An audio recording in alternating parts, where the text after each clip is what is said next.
right, and so finishing off this lesson, the third part, we're going to skip to semi-permeable membranes. And we'll close out the last bit of this cell transport. So not all things can go in or out. That's the benefit of having a semi-permeable membrane. The base words there being semi, partially, permeable, to be able to be permeated or moved through, and then it's a membrane. Human cells have these, and we saw this with our egg cell as well. You briefly covered the plasma membrane, but let's check in on how comfortable you are feeling. Try your best not to look this up on the computer, instead use your prior knowledge. Okay, so let's see if we can identify these structures. Because there are two sides here, that is the bilayer, the phospholipid. The inside then being the part that's trying to hide from water, so it's hydrophobic tail, and the part that likes water, hydrophilic head. So if we zoom in on what that means, hating or loving water, let's see if we can answer these questions. Hydrophobic meaning hydro, water, phobic, fearing, hydro, water, philic, loving. The hydrophilic heads are on the outside of the phospholipid bilayer because they are water-loving, whereas the hydrophobic tails are on the inside because they are water-hating. Pretty basic, but that's what forms the division between all of our cells. Pretty cool. So how does the membrane decide what goes in and out? That's what selectively permeable means. So here, go ahead and answer these questions. Food particles move through the membrane in order to be broken down for energy. Cell waste moves through the membrane in order to leave the cell. Maybe you want to say something like clean up the cell. Water moves through the membrane in order to, water's used, you could say control the pressure, the osmotic pressure on inside and outside a cell, or be used in the cytoplasm that's made up of water. And then hormones move through the membrane in order to send signals to the cell. That's what hormones do.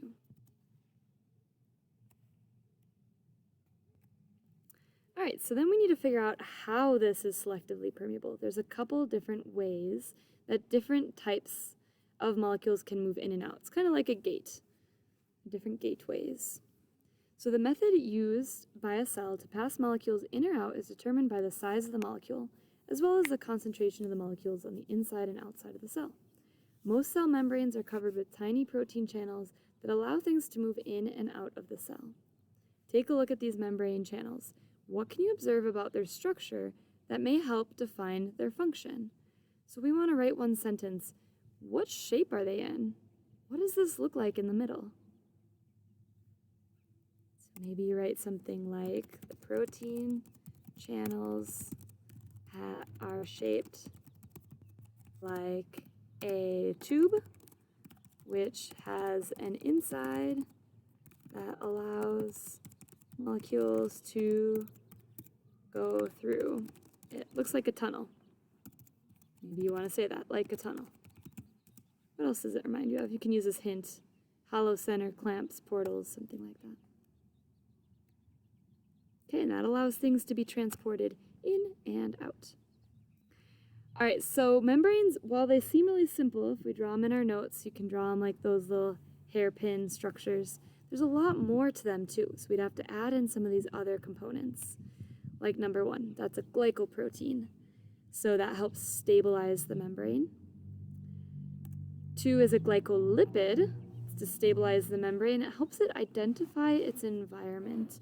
So kind of like a signaling molecule, like an antenna. Here we have peripheral membrane proteins. They latch on only temporarily to their biological membrane. So these are here sometimes, sometimes not. We have integral membrane proteins. They embed the whole layer. That's what integral means. They go from bottom to top. And then cytoskeletal filaments. The cytoskeleton of a cell is made up of microtubules and filaments.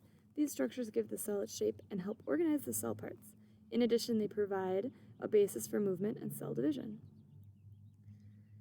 For example, that's what we saw in our lesson when we looked at the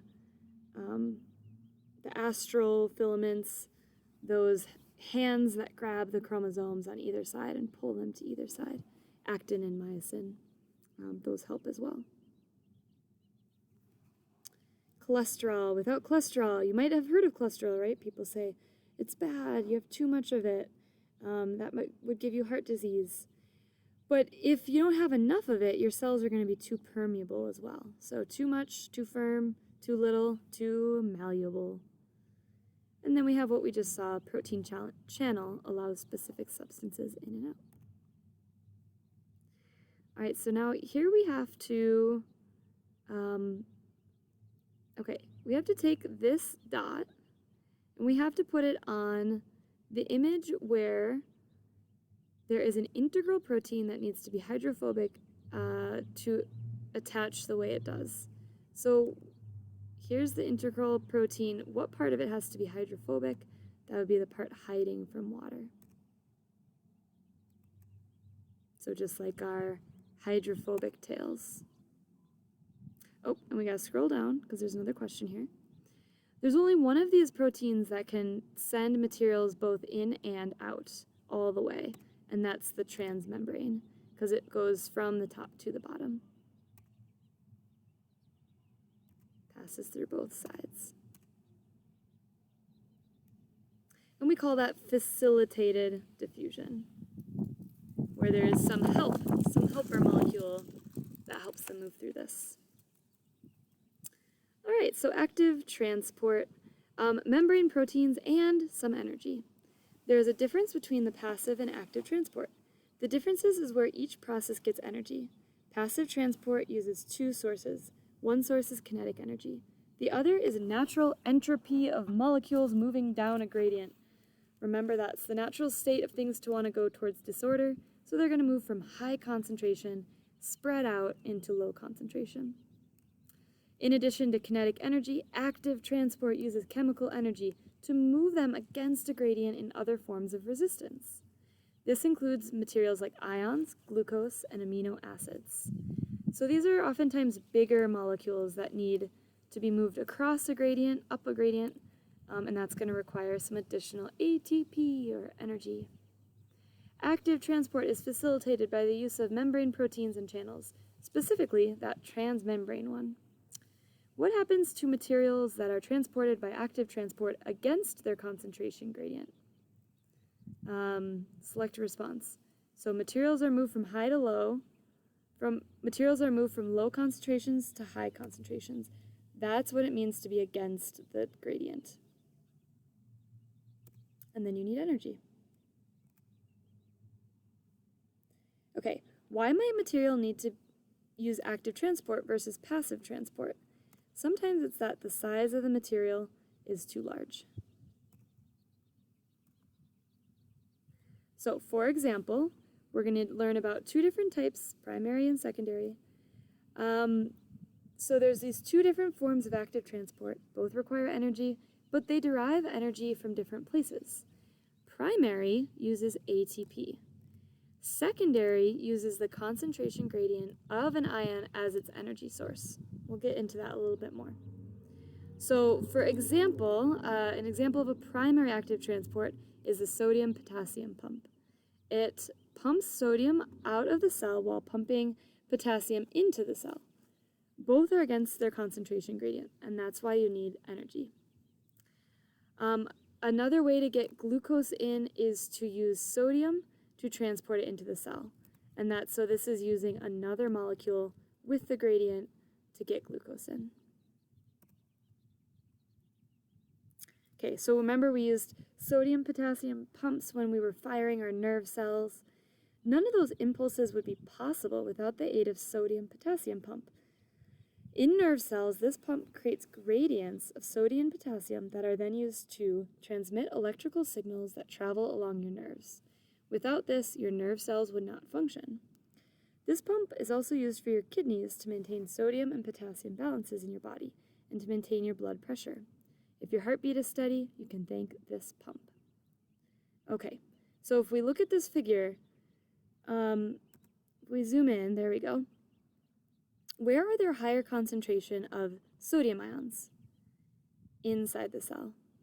And there's more concentration of potassium outside the cell. So what we're doing is we're trying to pump sodium in against its gradient and pump potassium out.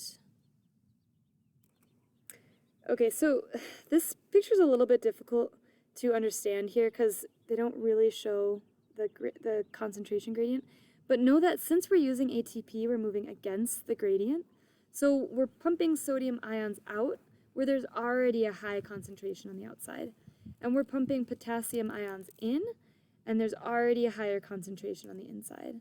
So what that looks like for the answers down here is that sodium is at a high concentration outside, low inside, so we're moving it out to go against the gradient.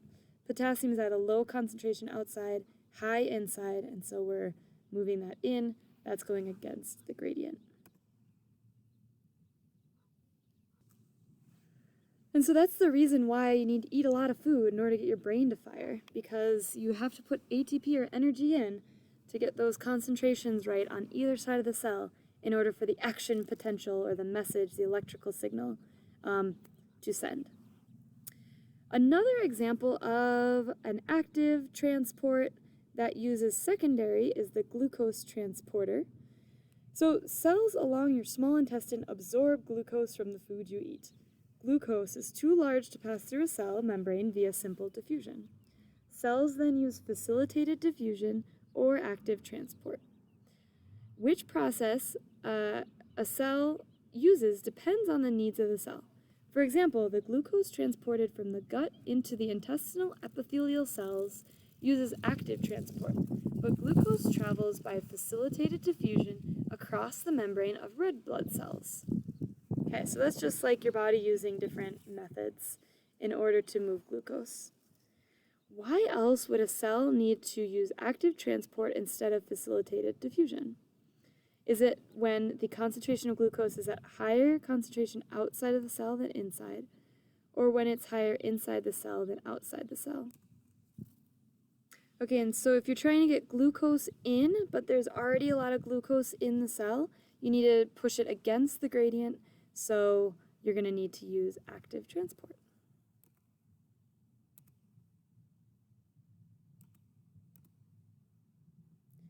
All right, next question here. So how are these ions being transferred? We're using a sodium-potassium pump to get the glucose across the membrane. So the ions are being transferred via... Okay, so this is confusing, but step one, we're transferring the sodium ion. So that's what we just learned about. That's primary active transport against a concentration gradient. And then after that is formed, that's the secondary transport is using that gradient that's set up to then transfer glucose. All right, that kind of stuff I'm not super concerned that you know. That's sort of higher level college bio stuff, so I'm not even going to take notes on that. But it is interesting to know there's all these different ways to move with and against the concentration gradient in order to move molecules into the right spot in your cell. Like getting glucose in uses a sodium-potassium pump. All right, so the last bit here, endocytosis and exocytosis. This is when you need to move things in bulk. Endo meaning in, exo meaning out, cytose like a cell, so moving material out and in. Endocytosis moves it in, exocytosis moves it out. And it does this by engulfing them in a membrane. So you can see here how the particles from the outside are interacting with the membrane that's going to pinch off and form what's called a vesicle. And then the vesicle is going to do what it does in the cell. And then as it leaves, the membrane's going to reform and then plop it on out the other way. Both of them require energy, and they're used for secreting hormones. So if you need to get message to your different cells, you would use this. Those are both active transport. All right, ways to endocytose. And we're just gonna this is kind of interesting just to see phagocytosis, penocytosis, receptor-mediated endocytosis. So in order to answer this question, we're just gonna take a look and see. This phagocytosis happens with bacteria. You can see this kind of looks like a bacteria cell. When we have lipid droplets, we're going to move it in via penocytosis, and then if there's a virus, it's going to be able to detect it using these receptors.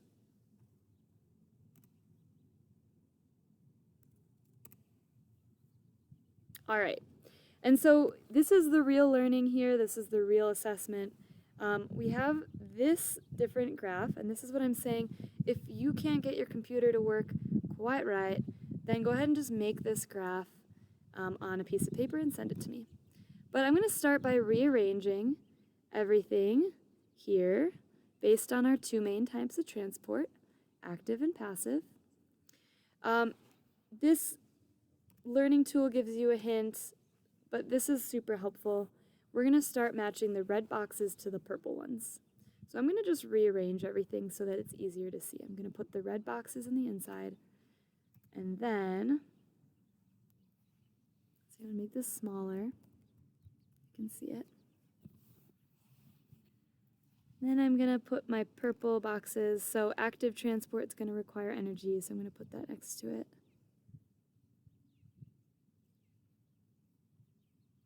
Let's see if we can move ourselves up. There we go. Goes through a membrane. Both of them will. And then no energy is used. That's passive. So if I just kind of rearrange it like so. There we go. Okay, and now we're going to connect the red boxes to the blue circles. Okay, so which endocytosis is a type of active transport? Osmosis is passive, diffusion is passive, endocytosis is passive. And you'll see I'm just moving them first because last time I did this, once I got onto the connection piece, I couldn't undo the connection. So I'm just going to move them around, then I'm going to connect everything last. All right, so now we're going to match the blue circles to the green triangles. So I'm going to move this one around to osmosis moves water, and these two, endo and exo, move bulk material. Now I'm going to connect the red boxes to the yellow triangles. Okay, so I'm going to put my yellow triangles by my red boxes here. See if I can push that around. There we go. Okay, so both of them move molecules. Passive transport is better for small molecules, whereas active is better for big molecules. So I'll connect that in a second here. Everything's getting in the right position. The last bit here, match the orange triangles to the red boxes. So which one moves material down a gradient? That's going to be passive. Which one moves up? We're going to need to put energy in for active. Now I'm ready. I can go ahead and connect. So I'm on the connection bit. So I'm going to click next to passive transport. I'm going to drag. That's the way this works. Click and drag. Click and drag. Active transport also goes through the cell membrane, but it requires energy. Active transport moves up a gradient. Examples, endocytosis and exocytosis. Both of these move bulk materials. Oops.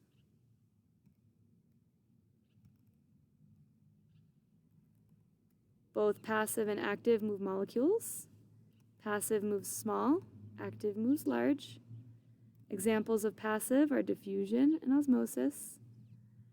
Passive transport moves materials down a concentration gradient. And let's see. Then passive transport, osmosis moves water. All right, I think that should give us the points. Let's see. Let's see, what did we forget here? Okay, and I moved this along. If you're watching the video, you can just go ahead and make this be your final concept map. Here's the correct map. It's very similar to what we just built. I think the only difference where I got it wrong was this here. Diffusion can also move water. Osmosis specifically is water, but otherwise everything else looked pretty much the same. And if you don't get all the points on that, again, just draw the map out in your notes, and I will give you, or make it on a computer program, and I'll give you the rest of the points. All right, well, good job finishing off this lesson. It was quite a big one, and I hope you do the experiment so that you can really solidify this knowledge in your head. I think it really helps to be able to see it IRL in real life as we use the egg, the handheld cell, the biggest cell that we have. Yeah, so good luck, happy learning, and we'll see you for the next lesson.